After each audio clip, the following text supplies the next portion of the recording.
Big boss చూస్తున్నారు madam? నేను చూడనండి. చూడరా? ఓకే. బిగ్ బాస్ మేడం మీ అభిప్రాయం ఏంటి? బిగ్ బాస్ 8 ఇప్పుడు స్టార్ట్ అయింది, స్టార్ట్ అయ్యి 4-5 డేస్ అవుతుంది. దీని మీద మీ అభిప్రాయం ఏముంటుంది? నేను మొదటి నుంచి వ్యతిరేకిస్తూనే వచ్చానండి. ఓకే. అసలు బిగ్ బాసే కాదు, ఓకే, రియాలిటీ షోస్ అన్నిటి మీద బ్యాన్ పెట్టాలనేది నా ఉద్దేశం. ఓకే.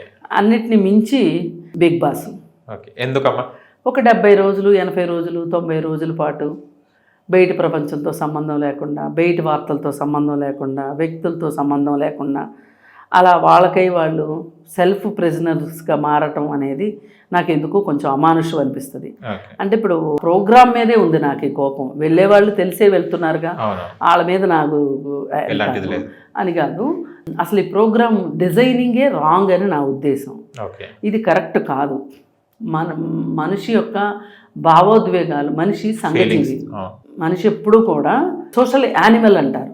ఈ సోషల్ యానిమల్ బయట ప్రపంచంలో ఎంత ఎక్స్పోజ్ అయితే, ఎంత బయట ప్రపంచంతో ఉంటే అంత నేర్చుకుంటాడు, కష్టపెడతాడు, పరీక్షల్లో పాస్ అవుతాడు, డిమ్కీలు కొడతాడు, ఏం చేసైనా సరే ఒక రోజుకి నేర్చుకుంటాడు. విజయం సాధిస్తాడా, అపజయాన్ని పొందుతాడా, అది వేరే విషయం. అయితే అలాంటి మనుషులను తీసుకొని వెళ్ళి మీరు అక్కడ ఒక 90 రోజుల పాటు బంధించి, వాళ్ళతో ఆటలాడించి, పాటలు పాడించి, వాళ్ళకి ఇచ్చే వికృతమైన టాస్కులు ఇచ్చి, మొత్తం మీరు ఇచ్చేదేగా స్క్రిప్ట్. అసలు ఈ నిర్వాహకుల బ్రెయిన్ ఎంత దరిద్రంగా ఉందో దీన్ని బట్టి అర్థమవుతుంది. స్క్రిప్ట్ ఆడదే కదా, వీళ్ళు ఇష్టమైంది ఏం కాదు కదా.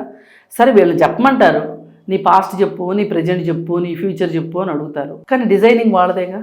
అలాగే టాస్కులన్నీ కూడా వాళ్ళు ఇచ్చేయే కదా.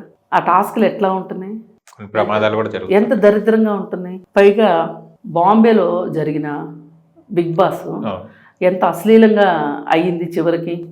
మొత్తం వాళ్ళు వైఫ్ హస్బెండ్ వచ్చి అక్కడ, అంటే సహజీవనం చేసేవాళ్ళు వచ్చి వాళ్ళు మొత్తం వాళ్ళ బెడ్రూమ్ సీన్స్ అన్నీ అక్కడ చేస్తే వాటన్నిటిని చిత్రీకరించి, అంటే చిత్రీకరిస్తారని వాళ్ళకు కూడా తెలుసు, కానీ చిత్రీకరించిన ఫుటేజ్ ఎవరి దగ్గర ఉండాలి? బిగ్ బాస్ దగ్గర ఉండాలి. అది రిలీజ్ చేశారు. ఎందుకు రిలీజ్ చేశారు? టీఆర్పీ కోసం. టీఆర్పీ పడిపోయిందన్న ఉద్దేశంతో అది రిలీజ్ చేశారు. అంటే బిగ్ బాస్ జనాలు తిరస్కరిస్తున్నారు అని అర్థం, బలవంతంగా మనం వేసి రుద్దుతున్నాము అని అర్థం. దీన్ని బట్టి ప్రజలు చూస్తేనే కదా మేము వేస్తున్నాము అంటే, ప్రజలు చూడడానికి మీరు ఎంత సంస్కారహీనంగా చేస్తున్నారనేది కదా పాయింట్ ఇక్కడ. అందుకని చెప్పి నేను బిగ్ బాస్ అలాగే బిగ్ బాస్ నుంచి వచ్చిన తర్వాత, బయటకు వచ్చిన తర్వాత కంటెస్టెంట్స్ ఎవరైతే ఉంటారో వాళ్ళల్లో కనీసంలో 3-4 చట్ట ఉల్లంఘనలకు పాల్పడుతున్నారు బయటకు వచ్చిన తర్వాత. అసలు ఇలాంటి యాంటీ సోషల్ పర్సనాలిటీస్ ఉన్నవాళ్లే అక్కడికి వెళ్తారా, అక్కడికి వెళ్ళిన తర్వాత యాంటీ సోషల్ పర్సనాలిటీగా తయారవుతారా అనేది కూడా విశ్లేషించాల్సిన అవసరం ఉంది. అందుకోసమే నేను బిగ్ బాస్ని అసలు ఏమాత్రం సమర్థించను. అది పైగా సమాజానికి ఉపయోగపడే ప్రోగ్రాం కూడా కాదు. అలాగే దాని నుంచి నేర్చుకునేది ఏమీ లేదు. ఒక గాసిప్ వినటం, వాళ్ళు పైగా వాళ్ళు వేసుకుంటున్న బట్టలు అవన్నీ వాళ్ళ ఇష్టమే కదా, అక్కడ వాళ్ళ ఇష్టమే కదా. వాళ్ళు నుంచోవాలన్నా, కూర్చోవాలన్నా, పడుకోవాలన్నా, ఏమి చెయ్యాలి అన్న, తినాలన్నా, ఏమన్నా.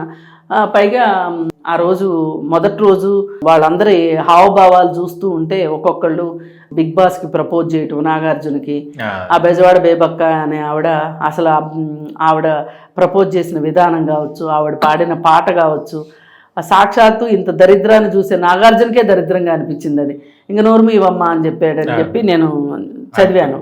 అందుకని అందుకే ఎట్టి పరిస్థితుల్లోనూ బిగ్ బాస్ని అసలు, పైగా దానిని అదొక బ్రోతల్ హౌస్ అనే ఫీలింగ్ నాకు. ఓకే అమ్మా, థ్యాంక్ యూ సో మచ్. మరో ఇంటర్వ్యూలో మళ్ళీ కలుసుకుందాం. Thank you. చూశారు కదా ఫ్రెండ్స్, మీకు కనుక మా వీడియో నుంచి లైక్ చేయండి, షేర్ చేయండి, కామెంట్ చేయండి, సబ్స్క్రైబ్ ఛానల్ అక్కడ గంట సింబల్ టంగున కొట్టండి. నేను మీ యాంకర్ పప్పు. Bye bye.